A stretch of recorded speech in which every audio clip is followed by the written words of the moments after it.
رب زدني علما رب زدني علما. بسم الله الرحمن الرحيم. إن الحمد لله نحمده ونستعينه ونستغفره ونعوذ بالله من شرور أنفسنا ومن سيئات أعمالنا. من يهده الله فلا مضل له ومن يضلل فلا هادي له. وأشهد أن لا إله إلا الله وحده لا شريك له وأشهد أن محمدا عبده ورسوله.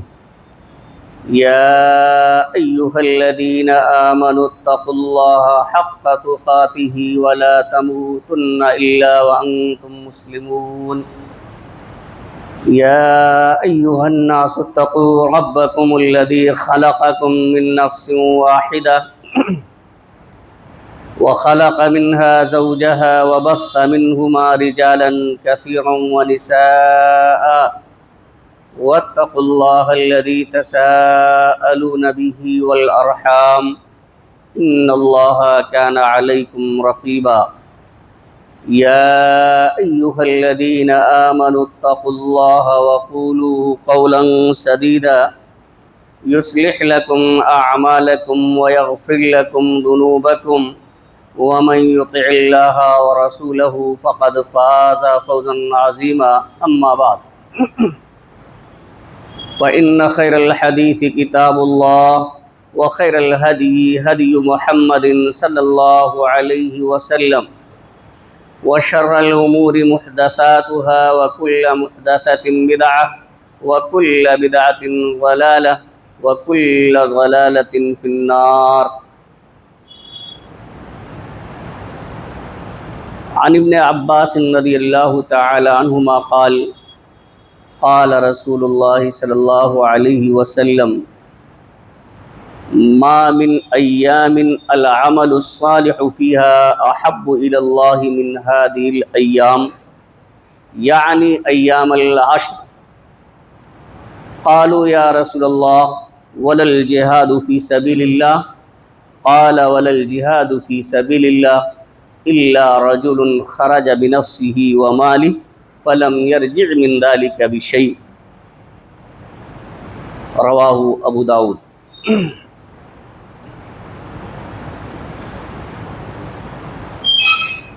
معزز سامعین کرام، حاضرین جمعہ، امت مسلمہ کے نوجوان ساتھیوں، عزیز طلبہ اور پردہ نشین میری ماں اور بہنوں،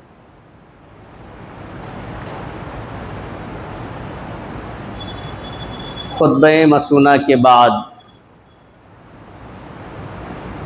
حضرت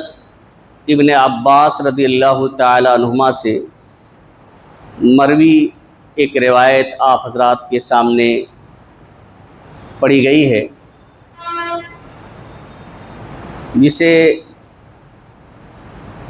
امام ابو داؤد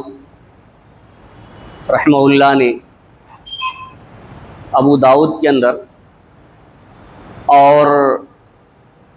امام بخاری نے بخاری شریف کے اندر کچھ الفاظ کی تبدیلی کے ساتھ روایت کیا ہے۔ آج کے اس جمعہ کے خطبے میں اسی حدیث شریف کی روشنی میں عشرہ ذی الحجہ کے تعلق سے کچھ باتیں میں آپ حضرات کے سامنے عرض کرنا چاہتا ہوں۔ اللہ رب العالمین سے دعا ہے کہ الہ العالمین ہمیں کتاب و سنت کی روشنی میں صحیح بات کہنے اور کما حقہ اس پر عمل کرنے کی توفیق عطا فرمائے۔ حاضرین گرامی، ذی قعدہ کی آج 27ویں تاریخ ہے۔ اگر 30 کا مہینہ ہوگا تو آنے والے جمعہ کو 4 تاریخ ہوگی ذی الحجہ کی، اور اگر 29 کا مہینہ ہوا تو 5 تاریخ ہو جائے گی۔ تو ذی الحجہ کے مہینہ آئندہ جمعہ آنے سے پہلے ہی شروع ہو جائے گا، اس لیے مناسب یہ ہے کہ آج کی ہی اس جمعہ کے خطبے میں ذی الحجہ کے پہلے عشرے کے تعلق سے کچھ باتیں آپ حضرات کے سامنے رکھی جائیں۔ ہم اور آپ اس بات سے بخوبی واقف ہیں کہ جو مہینہ چل رہا ہے ذی قعدہ کا، یہ حرمت والا ہے، اور آنے والا مہینہ ذی القعدہ بھی ذی الحجہ بھی حرمت ہی کا مہینہ ہے، اور اس کے بعد والا مہینہ بھی محرم کا وہ بھی حرمت والا ہے۔ اللہ رب العالمین نے آسمان و زمین کی تخلیق کے وقت سے ہی مہینوں کی تعداد 12 مقرر فرمائی،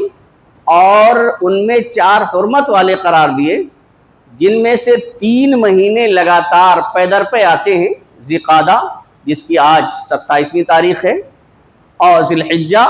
محرم، یہ تینوں لگاتار آتے ہیں، اور چوتھا مہینہ رجب کا ہے۔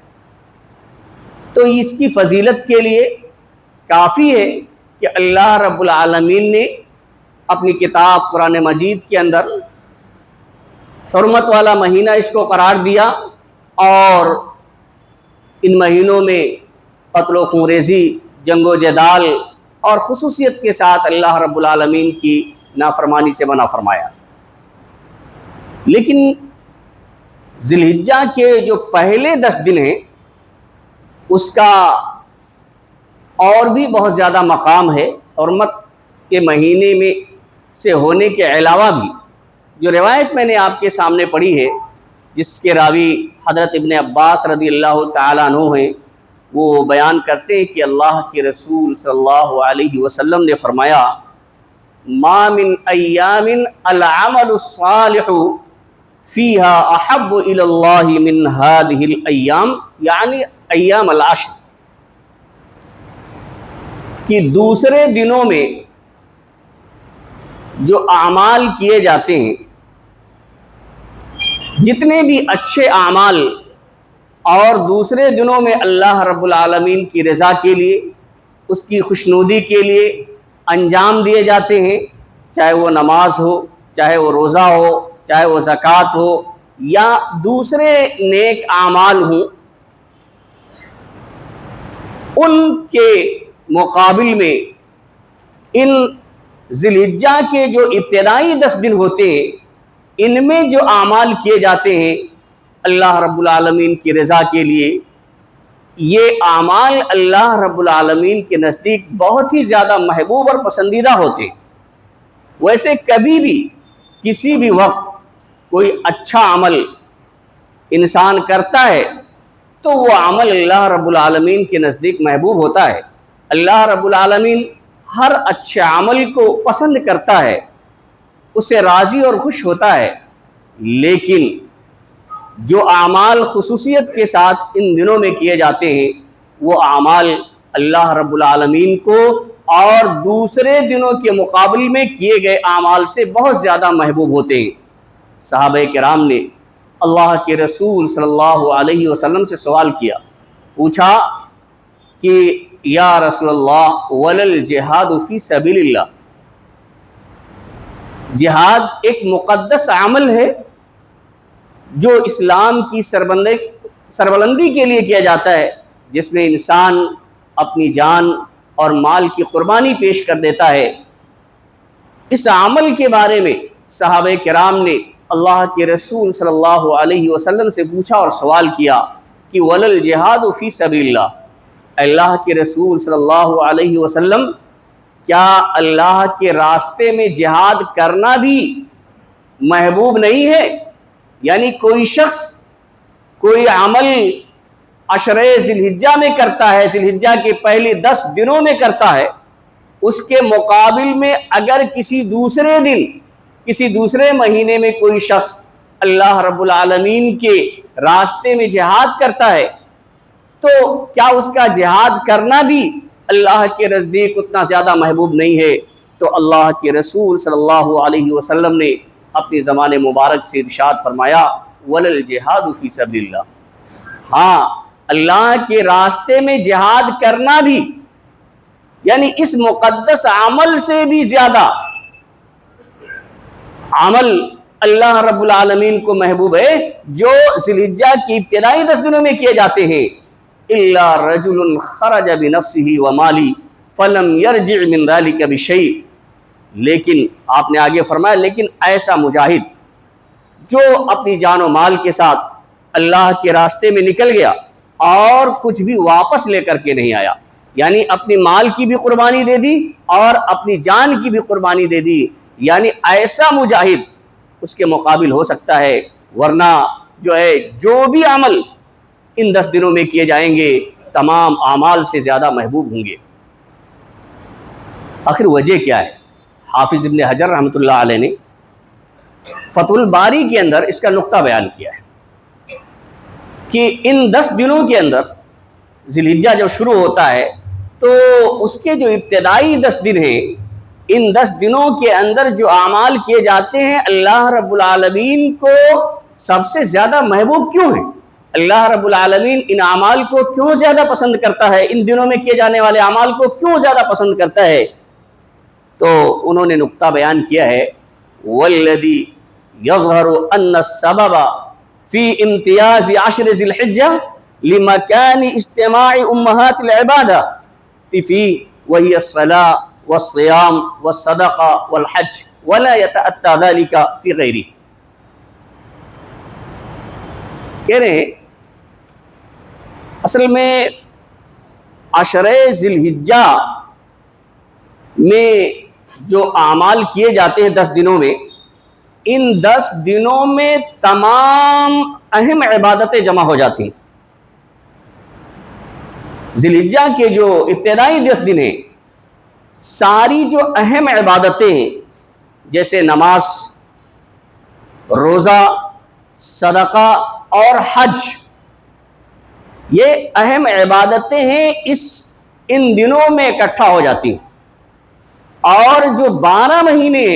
ان 12 مہینوں میں کوئی بھی مہینہ ایسا نہیں ہے جس میں یہ چاروں ایک ساتھ جمع ہو سکیں، یہ اہم عبادتیں ایک ساتھ ہو سکیں. اور مہینوں میں آپ نماز پڑھیں گے، زیادہ سے زیادہ روزہ رکھ لیں گے، چاہے نفلی ہی صحیح، صدقہ کر لیں گے، لیکن حج نہیں کر سکتے. حج کے لیے تو ایک مہینہ خاص ہے اور اس کے لیے چند ایام خاص ہیں. تو لیکن جب ذی الحجہ کا مہینہ جو ہوتا ہے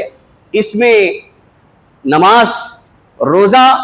یعنی نفلی روزے کا بھی اہتمام کر لیتا ہے آدمی، صدقہ بھی کر لیتا ہے اور حج جیسا اہم فریضہ بھی اس میں ادا کیا جاتا ہے. لیکن اس کے علاوہ جو ایام ہیں، اس کے علاوہ جو مہینے ہیں، اس کے علاوہ جو دن ہیں، ان میں یہ ساری عبادتیں اکٹھا نہیں ہو سکتی ہیں. اسی وجہ سے اللہ رب العالمین کی نزدیک ان دنوں میں جو بھی اعمال کیے جاتے ہیں وہ بہت زیادہ محبوب ہوتے ہیں. اللہ رب العالمین ان اعمال کو بہت زیادہ پسند فرماتا ہے. ظاہر سی بات ہے جب ان دنوں کی اتنی فضیلت ہے اور اتنا اونچا مقام ہے تو اس کے کچھ احکامات بھی ہوں گے اور کچھ چیزوں کی طرف اللہ کے رسول صلی اللہ علیہ وسلم نے رہنمائی بھی فرمائی ہے. جیسے عشر ذی الحجہ جب شروع ہو جائے، جب اس کا چاند نظر آ جائے تو جو لوگ قربانی کا ارادہ رکھتے ہیں ایسے لوگوں کو اللہ کے رسول صلی اللہ علیہ وسلم نے بال کاٹنے سے، ناخن وغیرہ کاٹنے سے منع فرما دیا. اللہ کے رسول صلی اللہ علیہ وسلم نے فرمایا، ام سلمہ روایت کرتی ہیں، صحیح مسلم کی روایت ہے کہ من کان لہ ذبح یذبحہ فاذا اہل یأخذن من شعرہ ولا من اظفارہ شیئا حتی یضحی. یہ مسلم شریف کی روایت ہے کہ جس کے پاس قربانی کا جانور ہو، قربانی کرنا چاہتا ہو اور ذی الحجہ کا چاند نظر آ جائے تو اپنے بال اور اپنے ناخن میں سے کچھ بھی نہ کاٹے، شیئا کچھ بھی نہ کاٹے. بال چاہے بغل کے بال ہوں، چاہے ناف کے نیچے کے بال ہوں، سر کے بال ہوں، مونچھ کے بال ہوں، کوئی بھی بال اور کچھ بھی نہ کاٹے. اور ہاتھ اور پیر کے ناخن ہوں، اللہ کے رسول صلی اللہ علیہ وسلم نے منع فرمایا. تو ایک بات یہ ہے کہ کیا جو اپنے نام سے قربانی کر رہا ہے اسی کے لیے ہے کہ اہل خانہ بھی اس میں شامل ہوتے ہیں؟ اس سلسلے میں ویسے تو اختلاف پایا جاتا ہے، لیکن زیادہ صحیح جو بات معلوم ہوتی ہے کہ ایک آدمی اپنی طرف سے بھی کرتا ہے اور اسی جانور میں اپنے گھر والوں کو بھی شامل کرتا ہے، پورے گھر والوں کی نیت ہوتی ہے قربانی کرنے کے لیے، تو زیادہ بہتر یہ ہے کہ اس کے پورے گھر والے اس سے اجتناب اور پرہیز کریں، اور قربانی کرنے تک بال اور ناخن وغیرہ کاٹنے سے اجتناب اور پرہیز کریں، یہی زیادہ بہتر معلوم ہوتا ہے۔ اور اسی طرح سے جب چاند نظر آ جائے تو اللہ کے رسول صلی اللہ علیہ وسلم نے یہ حکم دیا ہے کہ زیادہ سے زیادہ ہم تکبیرات کہیں۔ عبداللہ بن عمر رضی اللہ تعالیٰ عنہ حدیث کے راوی ہیں، وہ بیان کرتے ہیں کہ اللہ کے رسول صلی اللہ علیہ وسلم نے فرمایا ما من ایام اعظم عند اللہ ولا احب الیہ العمل فیہن من هذه الایام العشر فاکثروا فیہن من التہلیل والتکبیر والتحمید۔ عبداللہ بن عمر رضی اللہ تعالیٰ عنہ کہتے ہیں کہ اللہ کے رسول صلی اللہ علیہ وسلم نے فرمایا کہ جو عمل ان دنوں میں کیے جاتے ہیں وہ اللہ کے نزدیک دوسرے دنوں میں کیے جانے والے اعمال سے زیادہ محبوب ہوتے ہیں، زیادہ عظیم ہوتے ہیں، زیادہ اجر و ثواب والے ہوتے ہیں، تو فَأَكْثِرُوا فِيهِنَّ مِنَ التَّهْلِيلِ وَالتَّحْمِيدِ وَالتَّكْبِيرِ، تم زیادہ سے زیادہ، چونکہ اللہ رب العالمین کو ان دنوں میں کیے جانے والے اعمال زیادہ پسند ہوتے ہیں، تو زیادہ سے زیادہ اس میں تم تحلیل کرو، تکبیر کرو، تحمید کرو، یعنی تحلیل لا الہ الا اللہ کہو، اور تحمید تکبیر اللہ اکبر کہو، تحمید الحمدللہ کہو، یعنی اس میں مطلق اللہ کے رسول صلی اللہ علیہ وسلم نے فرمایا کہ آپ ایسے کلمات کہیں جس میں اللہ رب العالمین کی بڑائی بیان کی گئی ہو، اللہ رب العالمین کی حمد و ثنا بیان کی گئی ہو، اللہ رب العالمین کی وحدانیت کا ذکر کیا گیا ہو، اللہ رب العالمین کی پاکی بیان کی گئی ہو، یہ اللہ کے رسول صلی اللہ علیہ وسلم نے فرمایا۔ اور بلکہ بعض صحابہ کرام اس طرح کی تکبیر پکارا کرتے تھے، صحابہ کرام اس طرح کی تکبیر پکارتے تھے، اللہ اکبر اللہ اکبر، اور بعض روایت میں 3 مرتبہ اللہ اکبر کا ذکر آتا ہے، اللہ اکبر اللہ اکبر اللہ اکبر لا الہ الا اللہ واللہ اکبر وللہ الحمد۔ تو ویسے مطلق طور سے آپ ان تمام تکبیروں کو پکار سکتے ہیں جن میں اللہ رب العالمین کی بڑائی بیان کی گئی ہو، اللہ رب العالمین کی وحدانیت بیان کی گئی ہو، اللہ رب العالمین کی پاکی بیان کی گئی ہو۔ دیکھیے اس کا بڑا مقام ہے بیان کرنے کا۔ ایک روایت کے اندر آتا ہے، حضرت انس بن مالک رضی اللہ تعالیٰ عنہ کہتے ہیں، جو اللہ کے رسول صلی اللہ علیہ وسلم نے حکم دیا نا کہ آپ تحلیل بیان کیجیے، تکبیر بیان کیجیے، تحمید بیان کیجیے، تو اس کی بڑی فضیلت ہے۔ اللہ کے رسول صلی اللہ علیہ وسلم کا گزر ایک مرتبہ، حضرت انس رضی اللہ تعالیٰ عنہ کہتے ہیں کہ اللہ کے رسول صلی اللہ علیہ وسلم کا گزر ایک ایسے درخت کے پاس سے ہوتا ہے جس کے پتے سوکھ گئے تھے، سوکھے ہوئے تھے پتے، اور اللہ کے رسول صلی اللہ علیہ وسلم اس درخت کے پاس سے گزرتے ہیں تو آپ اپنی لاٹھی سے درخت کے پتوں پہ مارتے ہیں اور درخت کے پتے جھڑ جاتے ہیں۔ اس کے بعد آپ صلی اللہ علیہ وسلم اپنی زبان مبارک سے ارشاد فرماتے ہیں، ان الحمد للہ وسبحان اللہ ولا الہ الا اللہ واللہ اکبر لتساقط من ذنوب العبد کما تساقط ورق هذه الشجرہ۔ یہ ترمذی شریف کی روایت ہے کہ الحمدللہ اور سبحان اللہ، لا الہ الا اللہ اور اللہ اکبر، یعنی یہ کلمات بندوں کے گناہوں کو ایسے ہی جھاڑ دیتے ہیں جیسے کہ اس درخت کے پتے جھڑ گئے ہیں، کیونکہ جس درخت کے پتوں پہ آپ صلی اللہ علیہ وسلم نے اپنی لاٹھی ماری وہ پتے سوکھے ہوئے تھے، اور لاٹھی مارنے کی وجہ سے وہ پتے جھڑ کے نیچے گر گئے، تو اللہ کے رسول صلی اللہ علیہ وسلم نے فرمایا کہ جب بندہ سبحان اللہ اکبر کہتا ہے، الحمدللہ کہتا ہے، سبحان اللہ کہتا ہے، لا الہ الا اللہ کہتا ہے، واللہ اکبر کہتا ہے، تو یہ جملے بندے کے گناہوں کو ایسے ہی جھاڑ دیتے ہیں، گرا دیتے ہیں جیسے کہ اس درخت کے پتے جھڑ گئے ہیں۔ تو اس کا بڑا اونچا مقام ہے، زیادہ سے زیادہ اس مہینے میں تکبیر و تحلیل ہمیں اور آپ کو کرنی چاہیے، بلکہ آپ کوئی بھی جملہ پہلے آپ کہیں، کوئی فرق نہیں پڑتا ہے۔ اللہ کے رسول صلی اللہ علیہ وسلم نے فرمایا کہ احب الکلام الی اللہ اربع، کہ اللہ کے نزدیک 4 جملے بہت ہی محبوب ہیں، بہت ہی پسندیدہ ہیں، اور لا یضر بأیہن بداتا، کوئی نقصان نہیں ہے جس سے بھی آپ ابتدا کریں، جس سے بھی آپ ابتدا کریں اس سے کوئی فرق نہیں پڑتا ہے۔ سبحان اللہ والحمد للہ ولا الہ الا اللہ اللہ اکبر۔ تو حاضرین گرامی، یہ جو عشر ذی الحجہ ہے، ذی الحجہ کا جو پہلے جو 10 دن ہیں، اس کی بڑی فضیلت ہے۔ اس میں اللہ کے رسول صلی اللہ علیہ وسلم نے خصوصیت کے ساتھ تکبیرات کہنے کا حکم دیا ہے۔ اسی طرح سے تکبیر کے متعلق یہ بھی ایک تکبیر ہے جس کی بڑی فضیلت آتی ہے کہ ابن عمر رضی اللہ تعالیٰ عنہ کہتے ہیں کہ بینما نحن نصلی مع رسول اللہ صلی اللہ علیہ وسلم اذ قال رجل من القول قوم اللہ اکبر کبیرہ والحمد للہ کثیرہ وسبحان اللہ بکرۃ واصیلہ۔ ابن عمر رضی اللہ تعالیٰ عنہ کہتے ہیں کہ ہم لوگ اللہ کے رسول صلی اللہ علیہ وسلم کے ساتھ نماز پڑھ رہے تھے کہ اچانک قوم کے ایک آدمی نے کہا اللہ اکبر کبیرہ والحمد للہ کثیرہ وسبحان اللہ بکرۃ واصیلہ۔ تو اللہ کے رسول صلی اللہ علیہ وسلم نے بعد میں پوچھا کہ من القائل کلمۃ کذا و کذا، کس نے ایسے ایسے کلمات کہے ہیں، یعنی ان کلمات کا ذکر کر کے آپ نے پوچھا یہ کلمات کس نے کہے ہیں؟ تو اس آدمی نے کہا کہ میں نے۔ تو آپ صلی اللہ علیہ وسلم نے اپنی زبان مبارک سے فرمایا عجبت لہا، مجھے تعجب ہو رہا تھا، مجھے تعجب ہوا کہ فتحت لہا ابواب السماء، کہ ان کلمات کے لیے آسمان کے دروازے کھول دیے گئے۔ اس کے بعد ابن عمر رضی اللہ تعالیٰ عنہ کہتے ہیں کہ فما ترکتہن منذ سمعت رسول اللہ صلی اللہ علیہ وسلم، کہ میں نے ان کو ترک ہی نہیں کیا کبھی جب سے اللہ کے رسول صلی اللہ علیہ وسلم کو یہ فرماتے ہوئے سنا۔ یہ عام دنوں کی بات ہے، تو